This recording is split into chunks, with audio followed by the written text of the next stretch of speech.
प्रियजनों, DK special channel में आपका स्वागत है। दोस्तों, मैं हूं आपका चहेती डीके जी। मेरे साथ है दोस्तों भाजपा के धुरंधर जो है नेता, जिनका नाम है रविंद्र रंजन जी, जो है दोस्तों पाली विधानसभा क्षेत्र से आते हैं और पाटलिपुत्रा लोकसभा क्षेत्र से आते हैं और किसान वाहिनी के जो है ये अध्यक्ष हैं। दूसरी बात है दोस्तों, इनको जो खगड़िया बेगूसराय का प्रभारी भी हैं। चलिए इनसे बात करते हैं कि सर जो है ओथ लिया गया था ओवैसी जी ने, तो बोला था जय फिलिस्तीन, तो कभी जय पाकिस्तान, जय अफगानिस्तान, इस तरीके से संविधान को क्या समझ के उसने रखे हैं, इस पर बताएंगे।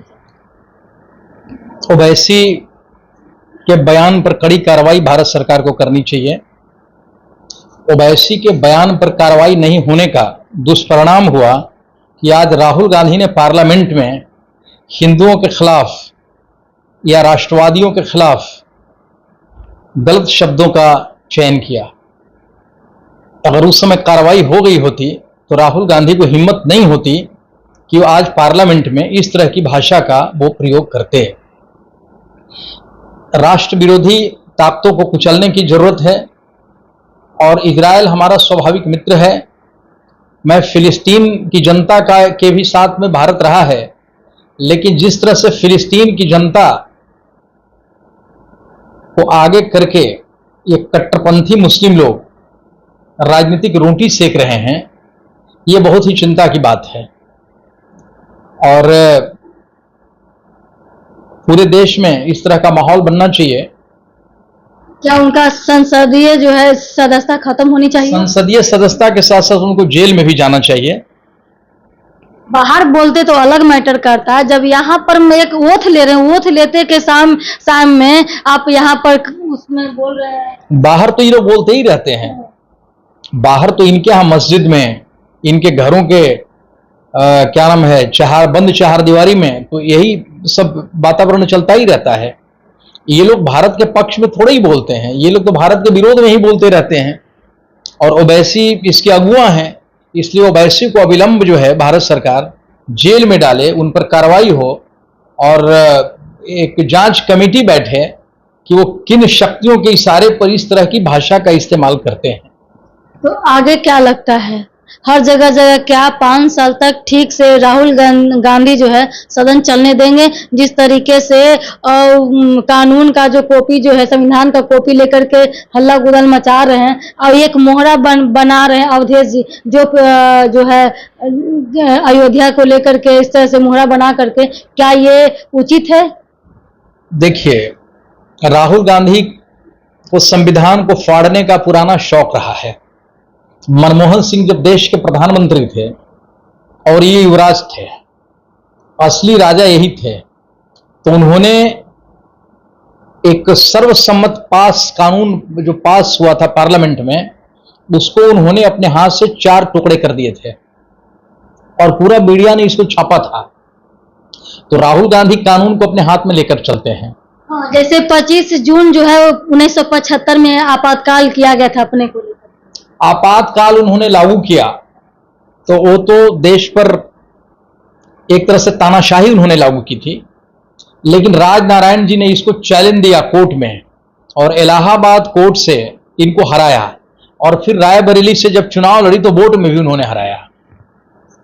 तो एक वहां से शुरुआत हुई, फिर जयप्रकाश नारायण आगे आए, मोरारजी देसाई आगे आए, इस तरह से और छात्रों का एक समूह आगे आया।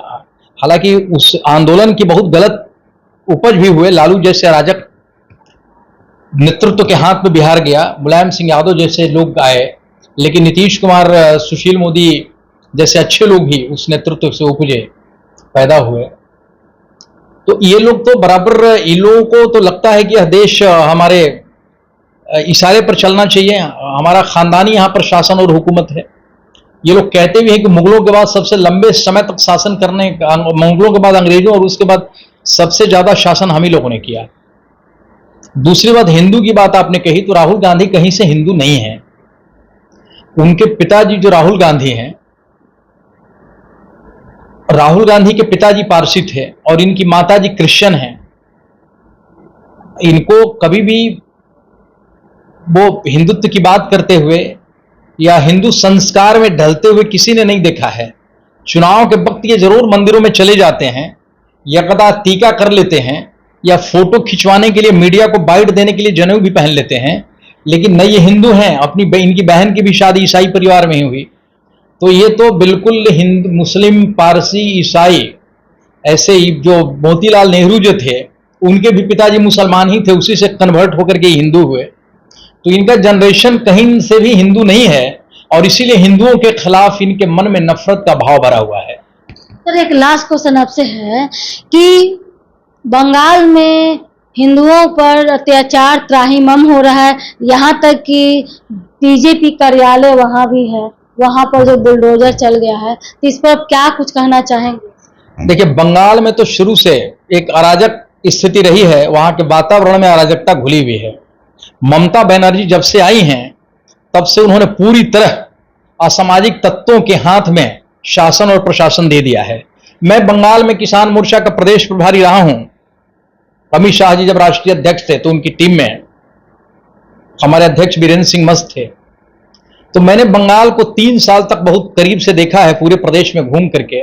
सैकड़ों मैंने मीटिंग की वहां पर, सैकड़ों जगह में बंगाल के भी आप रह चुके थे सर? हाँ, मैं बंगाल का था, मैंने बताया।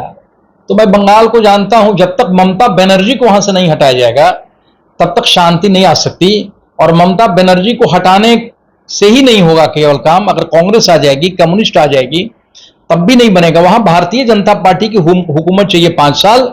राष्ट्रवादी शक्तियां जब वहां आएंगी तभी वहां माहौल ठीक ठाक होगा, और बंगाल जो है विकास की पटरी पर दौड़ेगा। बहुत बहुत धन्यवाद। देख रहे हैं दोस्तों कि ये मेरे साथ माननीय श्री रविंद्र रंजन जी, जो कर्मठ और जो है नेता को लेकर के अगर कहा जाए काम करने के लिए, तो इनको जब से मैं जानती हूँ तब से इतना मतलब कि कार्यशैली को लेकर के इतना लोग अच्छा तरीके से वर्क करते, प्रोफाइल करते हैं। तो इन्हीं चंद नेताओं की वजह से ही तो भाजपा जो है एक तरह से लीडर के रूप में खड़ी होती है। जिस तरीके से और जो समर्पण की भावना जो होता है, जो इन्होंने बहुत दिनों से लगातार बहुत दिनों से ये समर्पण की भावना को लेकर के, आज देखिए कि जहां जहां प्रभारी इनको दिया गया वहां अपने कर्मठ और निष्ठावान से उन्होंने जिताया, किया, सारा चीज किया। लेकिन देखते रहिए आगे क्या होता है। नेक्स्ट एपिसोड में आपको नए तरीके से नया कर्मठ लीडर से हम मिलवाते हैं। बाकी इनके बारे में अगर बड़ाई किया जाए तो बहुत दोस्तों कम है। और दूसरी बात है कि ये बंगाल को लेकर के कहना चाह रहे हैं कि ये जो है बीजेपी की सरकार आना जरूरी है। क्या लगता है कि बंगाल में इस तरीके से हो रहा है अत्याचार, तो क्या राष्ट्रपति शासन लागू होना चाहिए या नहीं होना चाहिए? इस पे कमेंट बॉक्स में लिख करके दोस्तों बताएं। और क्या सही में असल के या असली हिंदू हैं या कौन सा कास्ट को बिलोंग करते हैं राहुल जी, इस पर भी कमेंट कीजिए। किस तरीके से बयानबाजी करते रहते हैं, जो लोकतंत्र का जो है, जो आपका पूजा माना जाता है, आपका जो है सदन, उसमें जाकर किस तरीके से रहता फैलाते रहते हैं। क्या ये उचित है? क्या भारतवासी इनसे मतलब कि खुश है, या मतलब कि ये लोकतंत्र खतरे की बात है? देखते रहिए आगे क्या होता है। डीके स्पेशल चैनल में लाइक, शेयर, कमेंट, सब्सक्राइब कीजिए दोस्तों। और फेसबुक पे हैं तो फॉलो करिए। जय हिंद, जय श्री राम।